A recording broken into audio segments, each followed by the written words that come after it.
When most people are pursuing success, I think what they're really pursuing is not a word, they're pursuing a greater quality of life. And in order to have an extraordinary quality of life, it's got to be life on your terms. And, some people's idea of an extraordinary life is, writing beautiful poetry or having a garden. Some people's idea is building $1 billion company. Some people is 3.2 perfect children. Everyone has a different idea. You got to figure out what is an extraordinary life for you. What would that look like today? Not 5 years ago, 10 years ago, but today, the way you look at life alive instead of an old story. And then there's 2 skills you got to master. The first one is the science of achievement. And it's a science. I spent 4 years interviewing these people, and I interviewed the smartest financial people in the world, and I picked no one from the Lucky Sperm Club. Nobody that inherited it. They all started with nothing, became multi-billionaires. And what you learn is they do it different ways, but there's some universal patterns, and success leaves clues. If you apply the same results, it's a recipe. It'll work for you too. I've done it, other people have done it. Same thing's true with your body. We're all biochemically unique, but there's certain fundamentals that are universal. There are laws, there's a science. If you violate them, you're gonna have low energy disease. If you align with them, you're gonna have high energy. So there's a science to achievement. But the second master lesson for an extraordinary life, I believe, is even more important, because I've dealt with so many achievers that are still miserable. They got everything. They got their Academy Award, they got their Golden Globe, they got, they took their company public, they got $1 billion net worth, and they're miserable. So to me, that's insane. And the reason is they missed the second master lesson of life, which I call the art of fulfillment. Art, it's not science. Because what's gonna fulfill you is different than me. It's like, if you wanna know what the universe or God loves, go to the forest. It's diversity, it's not the same thing. What's the most important key to success? I think it's hunger, not getting satisfied. Or you look at anyone you respect who's achieved at the highest level. Intelligence is an incredibly important distinction and a valuable thing to have in life. But I always tell people, you can find so many intelligent people that can't fight their way out of a paper bag. What matters is hunger. A hunger that doesn't go away, a hunger to learn, a hunger to grow, a hunger to serve, a hunger to give, a hunger to create breakthroughs. Most people are hungry until they make a certain amount of money and then they get comfortable. And there's nothing wrong with that, but it's not about the money. It's not about the business. It's about your growth. Because every one of us either grows or dies. People ask me all the time, what does it take to be happy? I say one word, progress. Progress equals happiness, because achieving a goal feels good for how long? A week, a month, 3 months, and then there needs to be something else. And the reason for something else is because you gotta grow. And I think if you can decide that success is life on your terms, but it's also a meaningful life, where you found something you care about more than yourself that you wanna serve, whether it's your family or a community or a mission or your company, then you're blessed.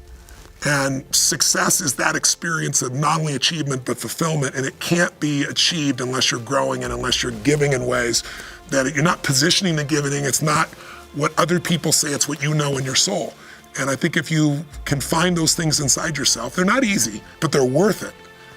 You'll have a life that will look like a dream to other people, and they'll all think you're lucky.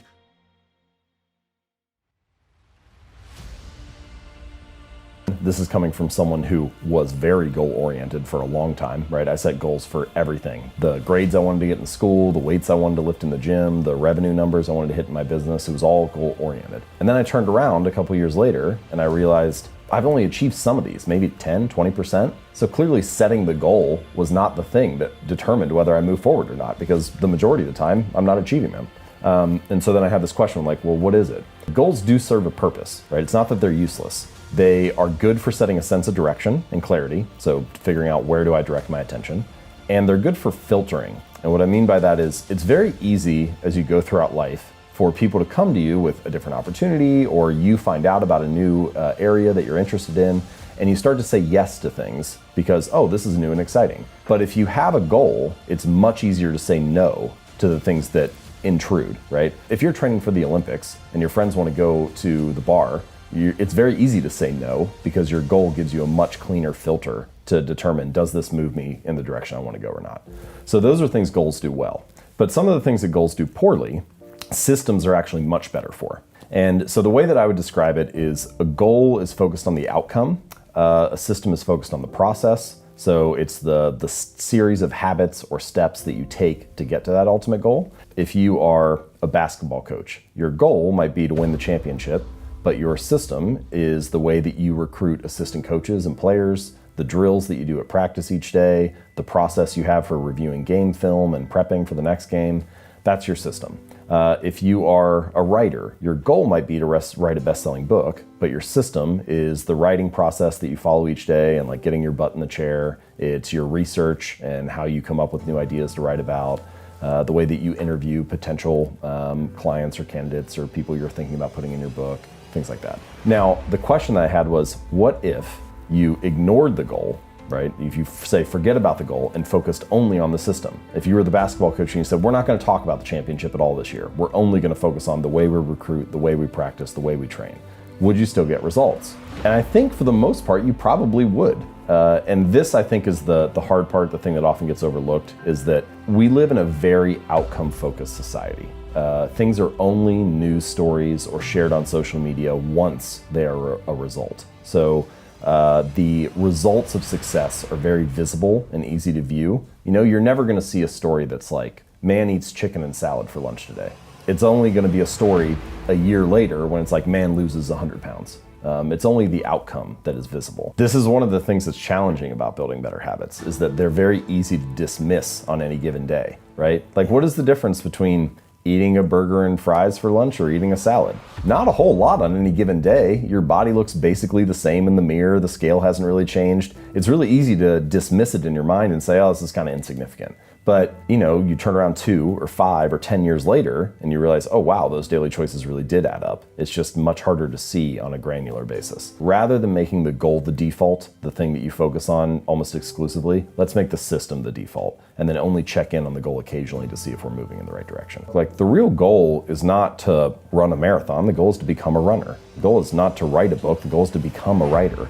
Because once you've adopted that identity, you're really not even pursuing behavior change anymore. You're just kind of acting in alignment with the type of person you already see yourself to be.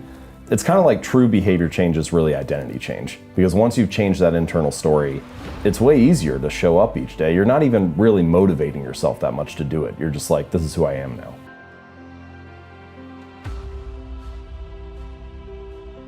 Each year when I work with my individuals, forget about what I did last year, forget about what I did that game before. They want to raise their game, I have to raise the game. After every championship I've ever been a part of, the celebration that you see my guys doing out on the court, the hug they give me or the handshake, the first words out of their mouth is, what's next? Yeah. Because in their mind, if I come back as good as I came back this year when I won the championship, I'm not going to be here next year. Yeah. I have to be better. People run from pressure. Pressure is a privilege.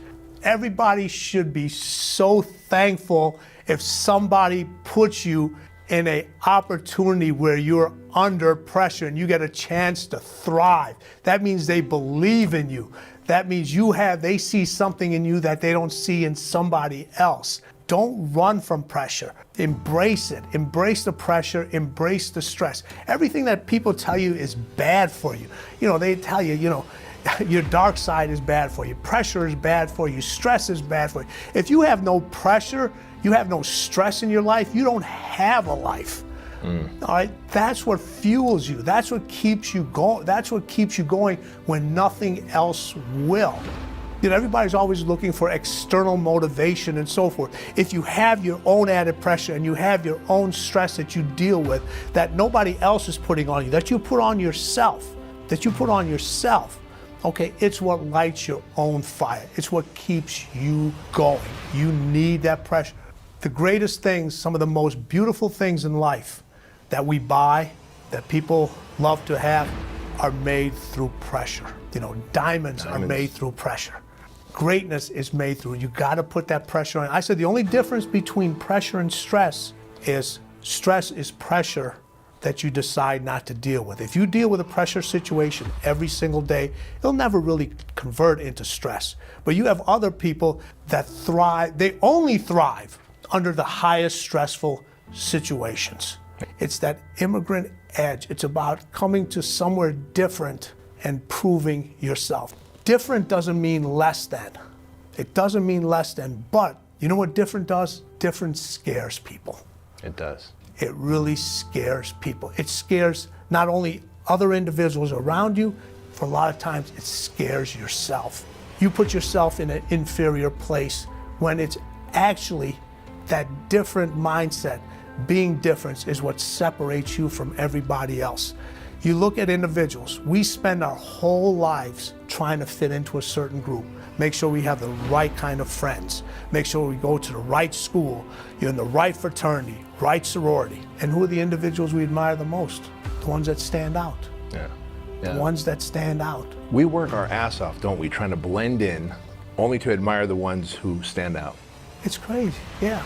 You can look at the 6 championships, all right, the 5 Super Bowls that Tom Brady has won, the 5 championships that Kobe has won, all the matches that Serena Williams has won, all these things, all right? There's not a single individual